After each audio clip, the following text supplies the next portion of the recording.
નમસ્કાર. આપણે જોઈએ આજે ધોરણ 10 સામાજિક વિજ્ઞાન એમાં 15મો પાઠ આર્થિક વિકાસ. આર્થિક વિકાસ 15મા પાઠમાં આગળ આપણે જોયું આર્થિક વિકાસ કઈ રીતે થાય, વધુ વિકાસ કરવા માટે શું કરવું, અને ખાસ કરીને આપણે છેલ્લે જોતા હતા કે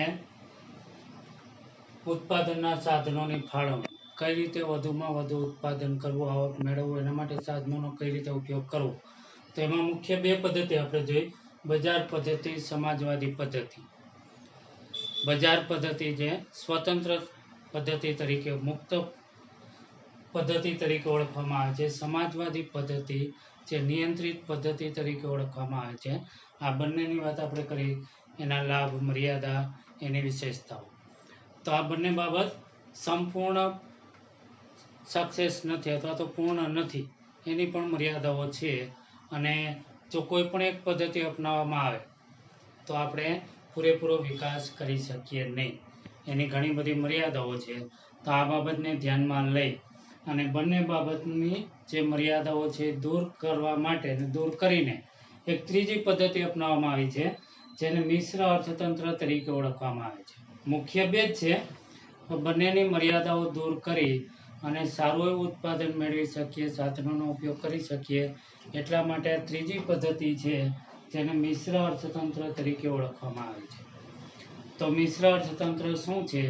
તો ટૂંકમાં કહીએ તો આ બંને જે પદ્ધતિ છે, બજાર પદ્ધતિ, સમાજવાદી પદ્ધતિની મર્યાદાઓ દૂર કરવી અને વધુમાં વધુ ઉત્પાદન મેળવીએ એવી પદ્ધતિ, અને બંનેનું મિશ્રણ એટલે મિશ્ર અર્થતંત્ર. બંનેનું મિશ્રણ છે. તો એમાં જોઈએ કે મિશ્ર અર્થતંત્ર એટલે એવી આર્થિક પદ્ધતિ કે જેમાં જાહેર અને ખાનગી ક્ષેત્રનું સહઅસ્તિત્વ હોય છે. જાહેર એટલે સરકારી અને ખાનગી વ્યક્તિગત બંને ક્ષેત્રો સાથે મળીને કામ કરે છે. સરકારી પણ છે અને ખાનગી પણ છે. અહીંયા આપણે જોયું તો માત્ર ખાનગી હતું, અહીંયા આપણે જોયું માત્ર સરકારી. તો આ બંનેનું મિશ્રણ કરી અહીંયા સરકારી અને ખાનગી બંને ક્ષેત્ર સાથે મળીને કામ કરે છે. બંને ક્ષેત્ર આ પદ્ધતિમાં જોવા મળે છે. પછી આગળ જોઈએ, બંને ક્ષેત્રો એકબીજાના હરીફ નહીં પરંતુ પૂરક બનીને કામ કરે છે. બંને ક્ષેત્ર છે સરકારી અને ખાનગી, તો બંને એકબીજાના મદદથી, સહકારથી ચાલે છે. કોઈ એકબીજાની સ્પર્ધા કે હરીફાઈ કરતું નથી. અહીંયા આપણે જોયું માત્ર હરીફાઈ હતી બજાર પદ્ધતિમાં, અહીંયા એવી હરીફાઈ નથી, સ્પર્ધા નથી. બે બાબત છે, સરકારી પણ છે અને ખાનગી પણ છે, છતાં બંને સાથે મળીને કામ કરે છે. એમાં કોઈ સ્પર્ધાનું મહત્વ નથી, સ્પર્ધાનું તત્વ જોવા મળતું નથી. સાથે રહીને કામ કરે છે અને બંને એકબીજાના પૂરક એટલે કે એકબીજાની મદદ કરે છે, એકબીજા ઉપર આધાર રાખે છે. બંને એકબીજા ઉપર આધારિત છે. આ રીતે બંનેમાં હરીફાઈ જોવા મળતી નથી. ત્યાર પછી આ પદ્ધતિમાં ભારે ઉદ્યોગો, મોટા ઉદ્યોગો, પછી સંરક્ષણને લગતી સામગ્રીઓ, રેલવે, વીજળી, રસ્તાઓ, સિંચાઈ વગેરે જે ચાવીરૂપ ઉદ્યોગો કહી શકાય, આવા ઉદ્યોગો છે સરકાર હસ્તક છે. બાકીના જે નાના ઉદ્યોગો છે, ખાસ કરીને ખેતી છે, નાના પાયાના ઉદ્યોગો છે, વેપાર છે, આ બધું ખાનગી છે. સમજાય છે? આમાં ખાનગી અને પ્રાઇવેટ બેય છે, સરકારી અને ખાનગી. તો સરકારી ઉદ્યોગો ક્યાં ક્યાં? જાહેર એ વાત કરીએ તો એમાં મોટા ઉદ્યોગો, સંરક્ષણ, રેલવે, વીજળી, રસ્તાઓ. જ્યારે ખાનગી પ્રાઇવેટ જેને કહીએ તો એમાં છે ખેતી, નાના પાયાના ઉદ્યોગો, વેપાર. આ બધું ખાનગી માલિકીનું છે અને લોકોને સોંપવામાં આવ્યું છે. તો આ રીતે આ પદ્ધતિમાં બંને બાબત જોવા મળે છે. એની વિશેષતા છે કે ખાનગી પણ છે અને સરકારી પણ છે. ત્યાર પછી જોઈએ, આ પદ્ધતિમાં બજાર સંપૂર્ણ સ્વતંત્ર હોતા નથી. સંપૂર્ણ બજાર ઉપર સરકારનું નિયંત્રણ છે. અમુક બાબતોમાં નિયંત્રણ મૂકે છે, જુદી જુદી રીતે સરકાર દ્વારા અંકુશ મૂકવામાં આવે છે. સંપૂર્ણ સ્વતંત્રતા નથી. અહીંયા આપણે જોઈએ બજાર પદ્ધતિમાં સંપૂર્ણ સ્વતંત્રતા હતી, અહીં સંપૂર્ણ નિયંત્રણ હતું, પરંતુ અહીંયા જુદી જુદી રીતે નિયંત્રણ છે. જો ત્રણેયની કમ્પેરિઝન કરીએ તો આપણને આ સમજાઈ જાય. ત્રણેય બાબત એવી છે જેની કમ્પેરિઝન એટલે કે તફાવત આપણે જોઈએ તો સમજવામાં સરળતા રહે. નિયંત્રણ છે પણ સંપૂર્ણ નિયંત્રણ નથી. તો કઈ કઈ બાબતમાં નિયંત્રણ છે? અમુક બાબતમાં જ નિયંત્રણ છે. દાખલા તરીકે સમાજને નુકસાન કરતા ઉત્પાદનો થતા હોય તો એના ઉપર નિયંત્રણ મૂકે છે. દાખલા તરીકે સરસ, ગાંજો, અફીણ જેવા જે સમાજને નુકસાન કરતી બાબતો છે એના ઉપર નિયંત્રણ મૂકે છે. ભાવ વધી જાય તો એના ઉપર નિયંત્રણ મૂકે છે. પછી તમાકુ જેવી જે બાબતો છે એના ઉપર ટેક્સ વધારે મૂકે છે, વધારે ટેક્સ નાખે છે. આ રીતે જુદી જુદી રીતે બજાર ઉપર નિયંત્રણ હોય છે. સરકારનું સંપૂર્ણ સ્વતંત્રતા નથી. ત્યાર પછી જોઈએ આ પદ્ધતિમાં અંકુશ કે નિયંત્રણો હોવાથી આ પદ્ધતિને નિયંત્રિત આર્થિક પદ્ધતિ કહે છે. નિયંત્રણ છે પણ અહીંયા જે સમાજવાદી પદ્ધતિમાં તો એટલું નથી. એટલા માટે આ પદ્ધતિને નિયંત્રિત આર્થિક પદ્ધતિ તરીકે પણ ઓળખવામાં આવે છે.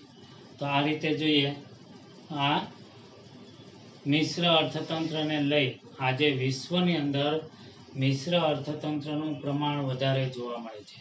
ભારત અને ફ્રાન્સ જેવા દેશોએ મિશ્ર અર્થતંત્ર પદ્ધતિ અપનાવી છે અને વિકાસ કર્યો છે.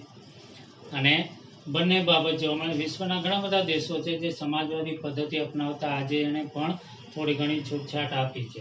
બજાર પદ્ધતિ જેણે અપનાવી હતી એ આપણે આગળ જોયું હતું. જાપાન, અમેરિકા, ઇંગ્લેન્ડ જેવા દેશોએ બજાર પદ્ધતિથી વિકાસ કર્યો.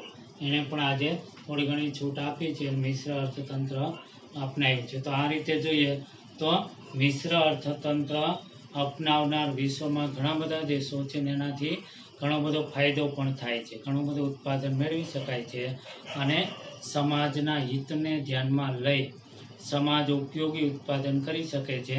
તો આ રીતે જોઈએ મિશ્ર અર્થતંત્ર છે એ આ બંનેની ખામીઓ દૂર કરી અને સારામાં સારી પદ્ધતિનો ઉપયોગ કરવામાં આવે છે. પરંતુ આપણે જેમ આગળ જોયું બંનેની ખામી હતી એવી રીતે આમાં પણ અમુક ખામીઓ છે. તો એક તો સંકલનનો અભાવ.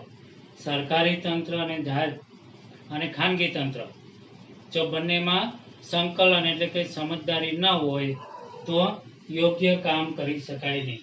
તો આ અર્થતંત્રમાં એવી બાબતો પણ જોવા મળે છે. તો એની અંદર જોઈએ તો મિશ્ર અર્થતંત્રમાં પણ અમુક ખામીઓ જોવા મળે છે, જેવી કે આર્થિક અસ્થિરતા. આર્થિક અસ્થિરતા આપણે ક્યારેક જોઈએ છે કે આર્થિક કટોકટી ઊભી થાય છે. સરકાર છે સંપૂર્ણ રીતે નિયંત્રણ લાવી શકતી નથી આર્થિક બાબતો પર, એવું પણ બને. સંકલનનો અભાવ. જાહેર સાહસો જેને આપણે કહીએ મંડળીઓ હોય, નિગમો હોય એ અને સરકાર, આ બંને વચ્ચે સંકલન હોતું નથી, સમજૂતી હોતી નથી, મિસઅન્ડરસ્ટેન્ડિંગ થાય છે, આવું પણ બને છે. તો એવી બાબતો પણ ક્યારેક ધ્યાનમાં આવે છે. ત્યાર પછી આર્થિક નીતિઓમાં અસાતત્યતા. કાયમી એક પ્રકારની જ આર્થિક નીતિ રહેતી નથી. અસાતત્યતા એટલે કે કાયમી જે પદ્ધતિ જળવાવી જોઈએ જળવાતી નથી. પછી આર્થિક વિકાસનો નીચો દર. ક્યારેક એવું બને કે કટોકટીના સમય આવે ત્યારે આર્થિક વિકાસનો દર નીચો જાય છે. તો આ બાબતની અહીંયા મિશ્ર અર્થતંત્રની મર્યાદાઓ પણ છે, છતાં પણ વિશ્વના ઘણા બધા દેશોએ આ પદ્ધતિ અપનાવી છે. ખાસ કરીને આપણે ભારત અને ફ્રાન્સ એને પણ આ પદ્ધતિ પહેલેથી અપનાવી છે. તો આ રીતે આ પદ્ધતિથી સારો વિકાસ થાય છે અને આ બંને પદ્ધતિથી અલગ બાબત છે, બંનેનું મિશ્રણ છે એટલે એને મિશ્ર અર્થતંત્ર કહેવામાં આવે છે. તો આ રીતે અહીંયા આપણે 15મું પ્રકરણ પૂરું કરીએ છીએ, આર્થિક વિકાસ. જો કાંઈ કોઈને પ્રશ્ન હોય તો તમે લખીને મોકલી શકો છો. હવે ભાઈ છેલ્લે જે તમારે પ્રશ્ન છે, પ્રવૃત્તિ છે લખવાની છે, લખીને મોકલવાની છે. બજાર પદ્ધતિના લક્ષણો જણાવી તેની મર્યાદાઓની ચર્ચા કરો. બીજો છે મિશ્ર અર્થતંત્ર વિશે ટૂંક નોંધ લખો. ત્રીજો છે સાધનોનો વૈકલ્પિક ઉપયોગ એટલે શું. 3 પ્રશ્ન લખી અને મોકલવા વિનંતી. ધન્યવાદ.